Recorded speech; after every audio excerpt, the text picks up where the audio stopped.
pemimpin. Ya. Wah, berarti orang-orang yang dipanggil ini yang akan datang ke channel kita ini adalah orang-orang yang pemimpin. Tentu saja. Kira-kira siapa saja nih? Kita panggil aja langsung, Pak. Boleh. Ya, langsung aja kita panggil Kak Dinda dan Kak Ange. Ya. Ya. Selamat datang. Silakan. Ya, ini ada Kak Ange sama Kak Dinda. Ya. Kalau dia sekarang usianya hampir mirip, walaupun sebenarnya beda jenjang. Jadi Anggi, kalau mau tahu sebenarnya Kak Ange sama Kak Dinda ini merupakan mantan ketua dari Sanggar Seni Pobasis. Nah, kita tanya dulu ya sebenarnya supaya Anggi tahu Kak Ange ini ketua pada tahun berapa, periode berapa sampai periode berapa, kemudian Kak Dinda periode berapa sampai periode berapa. Sudah mulai mikir keras nih. Barusan skripsi katanya. Oke, dari yang paling muda dulu lah. Kak Ange paling muda kan? Oke, Kak Ange agak lebih berusia lah. Oke, Kak Ange, periode tahun berapa nih? Sekitar 2013. 12-13. Ya, 12-13 kayaknya. 12-13, 14-15 ya, atau 14-15 Ya. toro. Ya, 12. Oh kan di 16. Ya, 12-13. 15-16 jadi. Bener. Oke, berarti Ange 2012-2013. Berarti waktu saat itu lagi ini ya, lagi heboh-hebohnya bahwa akan kiamat di 2012. Oh, iya. Kita berarti kita alumni dari kiamat 2012 ya. Tetap jaga kesehatannya dalam pandemi ini. Kita tetap berkarya juga dan tidak membatasi diri kita untuk berkarya, tapi tetap ada batasnya ya. Oke, selanjutnya ada Kak Dinda. Kak Dinda, Iya, Pak. periode tahun berapa? Tahun 2015-16 sih, Pak, sekitar 1 tahun. 2015-2016. Jadi memang di Pobasis itu nih, kalau sempat ada wacana kalau ketua Pobasis tuh harus gendut, harus berisi gitu ya. Terbukti. Jadi sebelum Kak Ange itu ada Lencus ya, ada Lencus itu badannya juga agak gemuk. Kemudian ada Kak Ange. Sebelum Kak Lencus itu ada Kak Ratu. Ratu juga besar gemuk. Kemudian turun ke Ange, ya lumayan. Terus turun dari Ange ke Toro, sama besar. Terus tuh turun ke Dinda, sama lagi berisi. Dan terpatahkan pada waktu zamannya Bang Fajrian, tinggi, hitam. Dan setelah itu turun lagi dari Fajrian, memang harus hitam lagi. Iya. Jadi Pobasis punya tradisi. Punya tradisinya sendiri. Oke Gi, sekarang Anggi kan baru kelas 10 nih. Iya. Barusan pengen, siapa tahu nanti periode tahun depan nanti Anggi bisa jadi ketua. Amin. Nah, jadi jangan selalu berpikir kalau pemimpin itu hanyalah laki-laki saja, perempuan pun bisa. Nah, Anggi bisa belajar dari Kak Ange sama Kak Dinda bagaimana sih jadi ketua Pobasis. Oke, silakan Gi. Jadi tadi Bapak bilang pemimpin tuh nggak harus laki-laki. Nah, sekarang kami mau tanya, ada prediksi yang mengatakan bahwa seorang pemimpin tuh harus laki-laki, ya kan? Nah, gimana sih tanggapan Bapak ini tentang hal itu? Apakah itu benar atau tidak? Apa alasannya? Yang paling muda. Kalau Dinda pribadi sih tergantung juga ya. Kalau misalnya bilang harus laki-laki, kalau di angkatan Dinda kan nggak ada laki-laki waktu itu ya Pak ya. Kita juga lihat dari pertama kondisi apakah laki-laki itu memang siap untuk memimpin atau tidak, dan juga bagaimana cara kerjanya juga kan. Karena di Pobasis ini kita bukan cuma teater aja, tapi kita mampu kayak tari, musik, apalagi kalau kita ada pentas seni dan lain-lain itu kita mampu semua. Apalagi kan ketua itu adalah ibaratnya itu adalah sebenarnya kalau orang bilang enak ya ketua, padahal ketua itu adalah yang memiliki beban paling banyak. Ibaratnya dari Pak Ben kan kemarin pembina dari kami. Jadi dia tuh mau tahu urusan selesai itu dari ketua. Jadi harus ketua yang jalan kayak gitu. Jadi kalau misalnya harus laki-laki, kita harus lihat kondisi juga waktu itu ada laki-laki yang siap atau tidak, atau bagaimana cara kerja seseorang kayak gitu sih Pak menurut aku. Nah, Ange, gimana Ange? Kalau aku sih ya Agak dijalankan sedikit Oh, ya. iya. Kita nggak punya mic masalahnya. Tingkat. kalau aku sendiri sih seingatku juga di angkatanku kayaknya cewek semua deh. Ada cowok semua kurang aktif. Oh iya benar, ada cowok cuma yang aktif.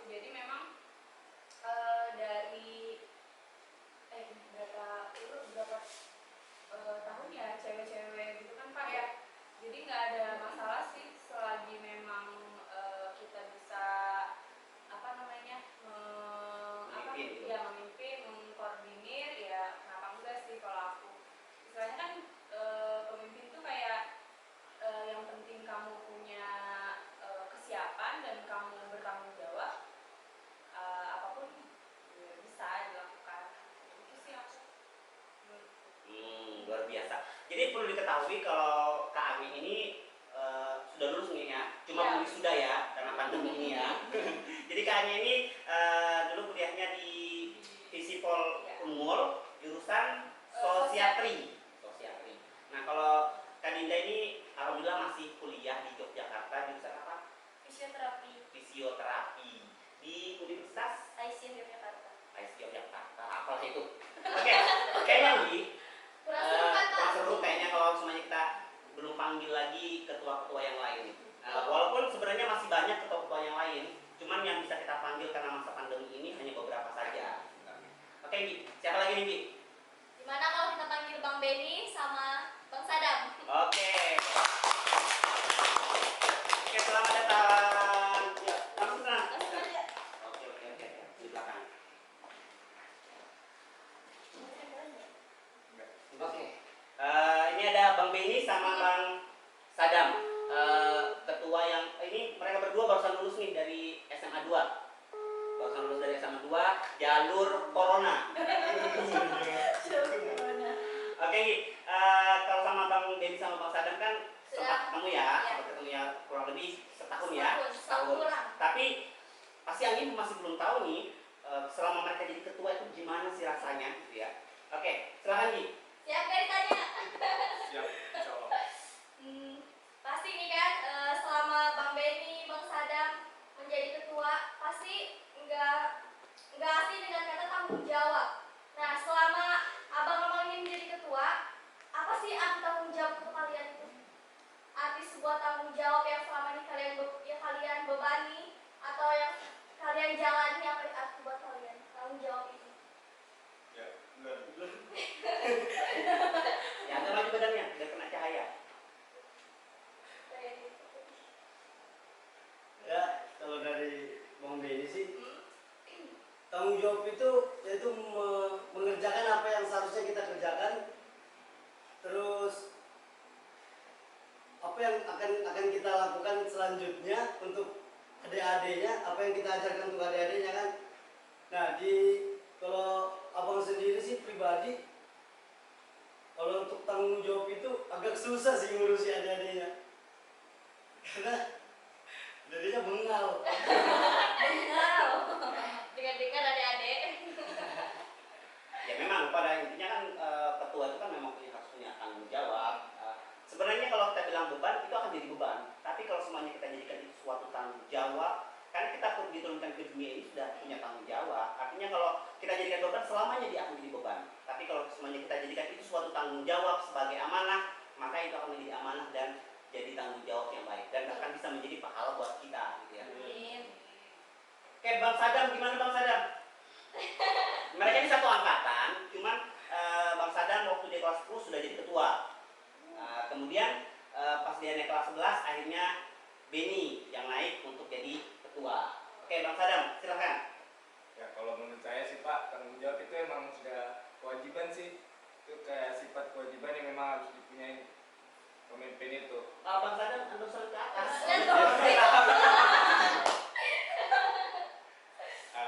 Gimana tadi lah? Ada tanggung jawab.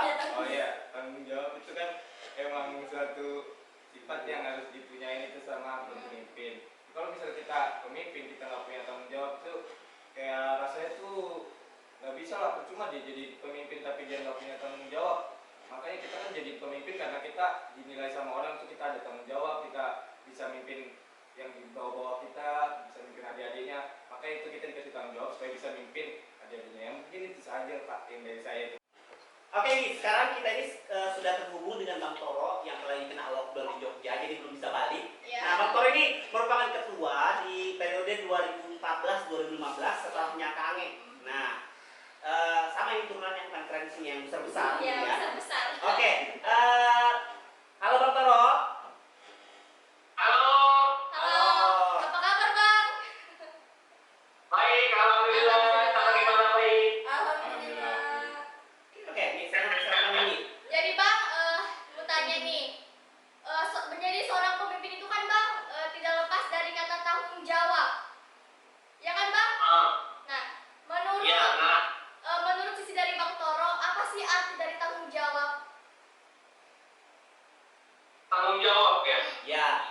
Tanggung jawab kalau menurut saya sendiri itu merupakan suatu hal yang kita bawa sehari-hari, kita pikirkan sehari-hari, kita namanya juga kita tanggung jawab. Itu adalah buah dari Buah dari hasil. perlakuan kita, buah dari tindakan kita. Apa yang kita lakukan pasti akan harus kita tanggung jawabkan. Jadi kalau dalam suatu konsep kepemimpinan, menurut saya tanggung jawab itu ya penting gitu.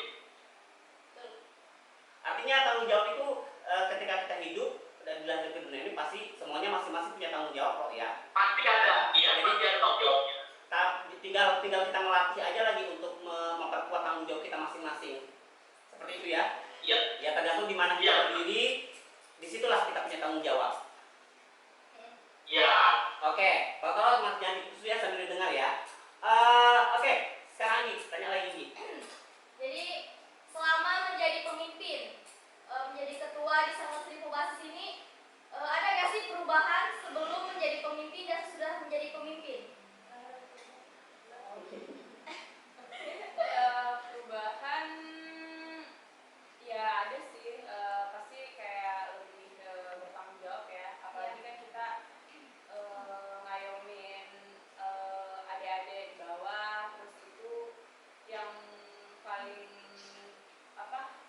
perubahannya itu kayak lebih sabar aja sih, baru kan pas aku mimpin itu kan banyak seangkatan, maksudnya sepantara gitu kan, jadi lebih di situ sih lebih tantangannya gimana. Artinya usianya kurang lebih aja Ya, gitu ya. sama seangkatan, jadi memang perubahannya memang lebih ke tanggung jawab sama gimana kita lebih sabar untuk ngadepin adik-adik yang wow. Jadi waktu angkatan Kang ini, angkatannya itu sedikit aja yang aktif saat itu. Dan dia punya adik yang membludak banyak. Baru dengan kondisi adik-adiknya itu muncul-muncul semua katanya ya. Ya. Oke, kalau Kak Dinda gimana nih? Kalau perubahan selama jadi pemimpin ya Pak ya? Kalau dari saya pribadi. Agak nyaring dong. Oh iya Pak ya, paham.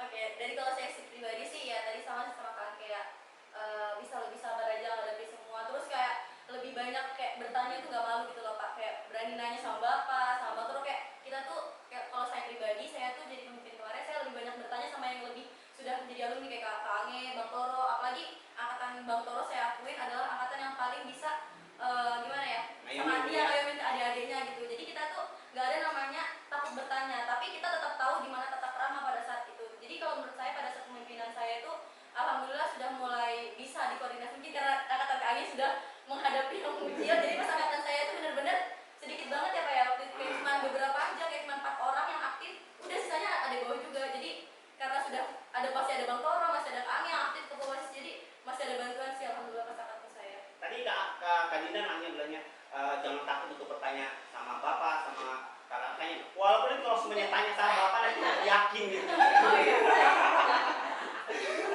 Nah, oke, cowok-cowok yang ganteng di belakang ini bengong aja. Gimana? Ada perubahan? Dari Bang Sadam dong, Bang Sadam kan yang lebih tua secara wajah gitu ya. Ya, jadi kalau menurut saya kalau misalnya perbedaan dari sebelum jadi ketua sama sesudah ketua itu banyak Pak. Salah satunya ya saya kan yang sebelum jadi ketua tuh ada kurang aktif lah di Kobasis, jarang Kobasis. Terus juga ya di Kobasis paling cuma kalau ada kegiatan aja. Tapi semenjak jadi ketua lebih aktif lagi karena dikasih tanggung jawab. Itu juga ada sifat-sifat yang sebelum jadi ketua itu jelek, akhirnya bisa pas jadi ketua itu jadi bagus ya. Kayak contohnya kalau kita tuh bisa berani negur yang salah. Apalagi kan angkatan saya ini kan saya yang paling kecil kelas 1, sedangkan yang di atas tuh masih ada kelas 2, masih ada kelas 3-nya. Nah yang kelas 1 udah jadiin ketua, itu kan udah beda sendiri lah. Dilihat ke kelas yang kelas 2, yang kelas 3 jadi ini apain masih kelas 1 udah sosokan begini. Pasti kan gitu lah, makanya itu dari situ udah mulai bisa berubah lah jadi ya. Dia makanya bisa berani buat negur kalau misalnya itu salah. Terus juga kita apalagi itu masih kecil, sama kayak katakan Dinda tadi itu nggak malu buat tanya tentang sesuatu ya. Mungkin itu ya sih Pak menurut saya perbedaannya itu. Oke, selanjutnya langsung Bang Benny. Bang Benny gimana? Ini barusan lengser nih jadi ketua. Ya.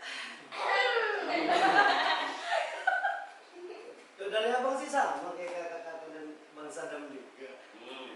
Tapi sebelum jadi ketua sih, abang orangnya bersabar. Oh, siapa? Asik dan Gak pernah marah gitu kan, karena belum ngurusi adik-adiknya yang muncul-muncul gini kan.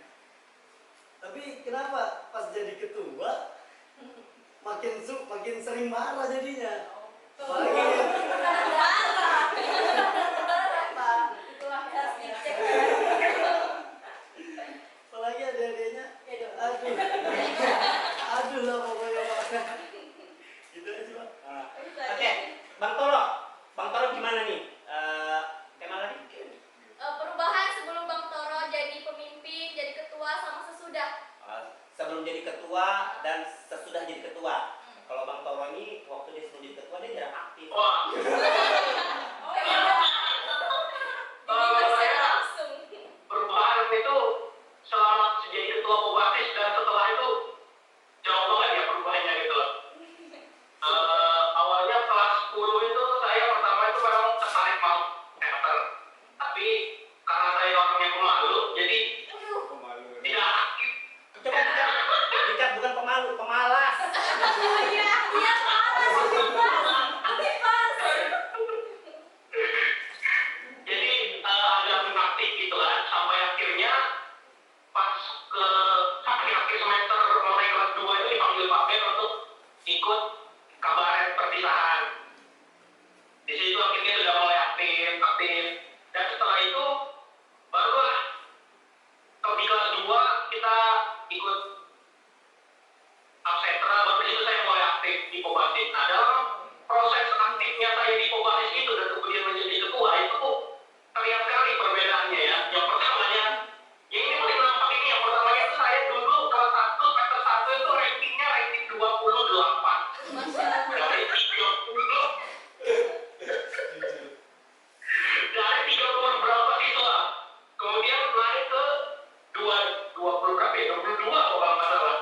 Kemudian naik ke belasan sampai akhirnya masuk top 5 atau top 3 ya kalau nggak salah ya. Top 3.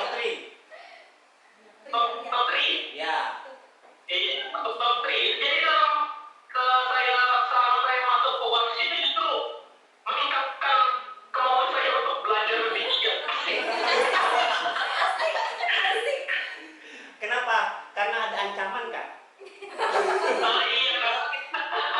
Karena kita dulu sebelum ulangan itu selalu dibilang Pak Ben kalau tidak masuk 10 besar akan dapat bonus gitu ya. Selain itu juga apa ya dalam kepribadian sendiri juga terasa berubah sih ya karena kita sebagai ketua kan diberikan tanggung jawab, kita diberikan kepercayaan untuk bisa menghandle dan mengayomi teman-teman kita, baik itu yang sudah di atas, angkatan atas dan angkatan bawah gitu kan. Jadi kita ada punya batas di mana kita bisa jadi teman, mana kita bisa jadi adik tingkat, kakak tingkat. Nah itu kita harus semua batasi dan harus kita tahu bagaimana cara bersikap seperti ini, seperti itu. Karena dalam menjadi ketua kan kita diberikan tanggung jawab, salah satunya adalah apa? Memutuskan pilihan kita diberikan pilihan A, B, C kita putuskan yang B, apakah yang B ini menguntungkan atau tidak. Walaupun mungkin akan merugikan beberapa pihak, tapi kita harus cari jalan tengahnya gitu. Jadi sebagai pribadi sendiri saya merasa berkembang ya. Artinya mencari resiko yang lebih minim gitu ya. Iya benar. Oke. Lanjut lagi. Lanjut nih. Selama memimpin menjadi seorang ketua, pasti selalu ada kendala-kendala kan? Nah, bagaimana sih melewati kendala-kendala itu? Oh, kendala yang pertama biar Bapak yang jawab. Kendala yang pertama itu pasti Bapak yang suka ngomongin mereka ini. Kayak kendala nih aja deh.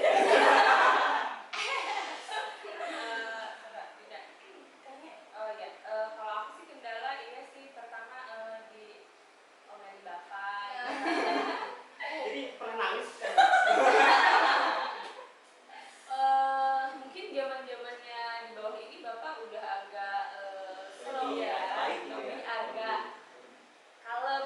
dibanding yang Angkatan sebelum-sebelumnya. sebelum-sebelumnya itu. Jadi memang itulah kendalanya, kita harus lebih sabar, terus lebih apa ya, berbesar hati aja gitu. Kalau diomelin ya paling iya iya, jawabnya iya, yang penting iya aja. Terus paling ya namanya pasti banyak ya kalau kendala, pasti banyak kayak apa namanya,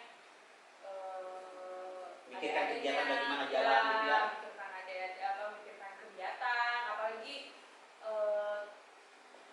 mikirkan istilahnya bukan mikirkan diri sendiri lagi gitu kan, pasti mikirkan gimana nih kalau nanti mau latihan, terus ada-adanya bisa apa enggak, kayak gitu sih. Lebihnya kayak apa namanya, Kembali ke tanggung jawabnya gitu ya. memikirkan banyak hal untuk keuntungan bersama, kayak gitu sih kendalanya. Tapi sebenarnya kendala terbesar itu bukan hanya omelan bapak, tapi kalau bapak sudah merajuk gitu ya. Oh iya. Itu yang paling besar. Bapak yakin pasti kan susah baca, bingung nih. Kira-kira mau diapain sih Pak? Gimana sih Pak? Kalau sudah merajuk itu kita sudah minta maaf, tapi belum mau juga nih bapak gitu.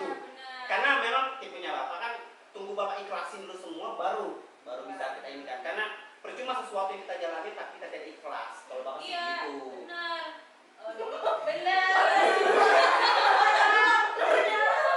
pernah latihan, tiba-tiba bapak beko gitu kan, terus batal gitu.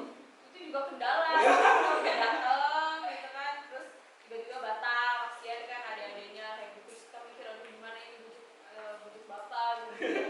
Itu sih kendalanya gitu kan. Yang paling utama sih di zaman-zaman itu ya itu gimana bisa melunakkan hati seorang Pade yang kita semua tentram, nyaman dan damai. Terus sih gitu. Paling juga yang kendalanya yang muncul-muncul adik-adiknya, cuman kan karena aku terkenalnya pengomelan, jadi ya semua istilahnya sama aku tuh udah iya Kak Nih. Tapi alhamdulillahnya gini ya, sama Kak Anggi ini mamanya itu dukung banget. Bahkan kita tuh sering dimasakin sama mamanya kalau latihan. Masakin sayur nangka, bubur Manado, dan sebagainya gitu nah. Dan luar biasa mamanya Anggi itu enak banget makannya. Masakannya. Oke, lanjut ke Kak Dinda. Kak Dinda gimana? Apakah sama? Kayaknya step angkatan kayaknya sama. Kalau kendala sih sama sih, apa ya, paling penting itu Pak Bens ya Bang. Soalnya semua itu bapak yang mikirin, bener jujur ya, bapak itu kayak dia tuh gak ada habisnya untuk ini ya, berpikir kayak misalnya Bapak ini selalu punya imajinasi. gini ya, misalnya ini nih hari pertama nih kita latihan, itu tuh gerakannya misalnya kayak gini, besok kita bisa berubah, kita berputar kayak gitu. Tapi dengan ibaratnya bapak itu bisa merubahnya itu dengan cepat gitu. Tapi kalau kita sudah nggak peka dengan apa yang dia mau, aduh sudah ya, botol, sendal, Mas sempat ya? terbang, terbang, jangan tanya, punya sayap tiba-tiba. Oke, Kak Dinda ada lagi? Tapi angkatan Dinda sih nggak aneh sih. Nggak seserem gitu ya? Ya, karena dia lebih manja. Angkatan-angkatan dia itu sudah mulai nyaman, tenang gitu. Karena Bapak alhamdulillah di Kobasis tuh walaupun kakak-kakaknya itu sudah lulus, masih tetap ikut ngayomin adik-adiknya. Jadi untuk apa Bapak marah-marah kalau sebenarnya ada kakaknya? Paling itu Bapak itu adikmu tolong dikurusin. Nah seperti itu artinya begitu juga selalu dalam keluarga kan. Kalau kita sudah punya anak pertama itu pasti yang sering dimarahin, diomelin. Nanti adiknya buat salah, dia pasti diomelin. Nah begitu, ibaratnya karena kita di Kobasis kan punya sistem kekeluargaan gitu ya. Kalau dianggap serem-seremnya, ya angkatan yang awal-awal lebih serem lagi. Tapi karena dia sudah jadi kakak dan punya adik, ya pasti dia harus ngayomin adiknya gitu. Nah, Bang Benny gimana? Ini Bang Benny ini juga paling parah kayaknya, paling sering kena omelin bapak ini. Betul, baru aja ngomelin. Iya sih. Kendalanya cuma itu. Nah itu terus. Nangis. Ya, kira-kira kenapa bapak sering ngomel gitu? Ya itu karena kebiasaan saya. Biasanya apa coba? Kebiasaan Curhat. ya denger. Terus lelet. Aduh. Itu juga. Ya tapi Bang Ben ini tergolong tanggung jawabnya juga lumayan besar walaupun agak sedikit lambat berpikir saat itu. Cuman ya itu kalau kerja lumayan hebat lah, pekerja keras gitu. Memang selama ini kalau ketua-ketua itu yang enak Bapak aja berpikir itu sebenarnya ketua-ketua yang perempuan. Karena Bapak bisa bicara dari hati ke hati sebenarnya. Karena perempuan tuh sudah punya jiwa keibuan, tapi susahnya itu kalau semuanya kita harus sampai keluar tengah malam gitu ya. Yang cewek-cewek itu susah. Terus kalau yang cewek-cewek ini kalian tukul palu ini itu agak susah. Oh tidak. Kalau diangkatkan Ange masih aja mending, masih bisa ngangkat-ngangkat ya. Ih, agak lumayan mas. Oh, saya lumayan. Kurang apa ya? Bang Sadam, gimana Bang Sadam? Kalau kendalanya sih sama Pak. Iya, pokoknya intinya itu kendalanya di bapak sama kalau misalnya ngambek, itu sudah susah. Kita tadi